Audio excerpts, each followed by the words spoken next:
about that? Oh yeah. So like when you're asking me what my favorite fish to hunt, it's probably yellowtail.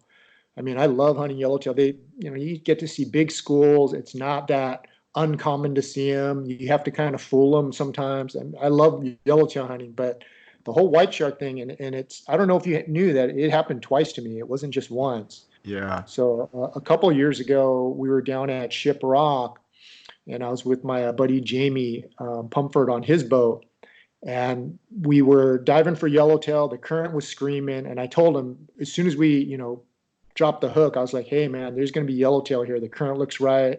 The bait was stacked up right."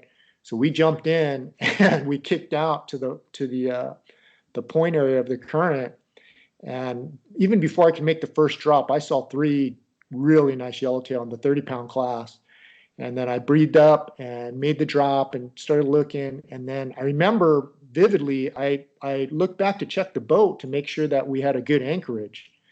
And I saw his boat, and then I saw a fin out of the water, and I turned my head. And you could see that on that video that I recorded where I look at it, I turn, and then I turn back at it. When I turned the first time, I thought it was a mola mola because I had seen a mola there maybe a week before. So I thought about it just for that quick second. I was like, that wasn't a mola fin. And I looked back again, and sure enough, man, you saw the dorsal fin, the top fin, and then the caudal fin, the tail fin cutting the water. And right away, my heart sank. And I immediately ducked my head in the water. And unfortunately, the camera didn't catch it. But the first pass that fish made was just a gritty image. It was, the water wasn't that clear. It was unreal to see that thing blow by. So I got out of the water, and as I was getting out, some other guys were getting ready to drop the hook on the other side of us. And I told them, don't go in the water, man. That was a big white shark. So we sat on the boat. We were on that boat. And the other part that people don't know is we sat on that boat probably 45 minutes waiting, and we were debating what to do. And the only reason we stayed there that long is a sea lion came, and it was just fooling around in the water, just not concerned at all. So I'm watching it. I'm like, oh, that shark is gone. There's no way that sea lion's going to be playing around like that. So foolishly, we jumped back in the water and kicked back towards the point. And I think on my second drop, and you'll see that in the video, I'm looking one way, and then all of a sudden the thing came right up on my right side, and I just shook my head over and I saw it, and it made a pass within 3 feet of me and just blew by.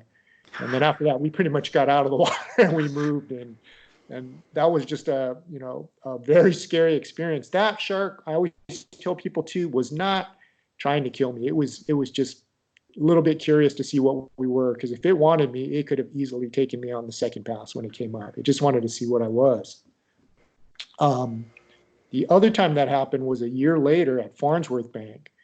And I was with my buddy Eric Stewart, and that time we're on my boat. We were diving for yellowtail, same thing. Current's going good. I told him, hey, man, there's going to be yellowtail here. On my way out, I saw three nice yellowtail, getting ready to make drops.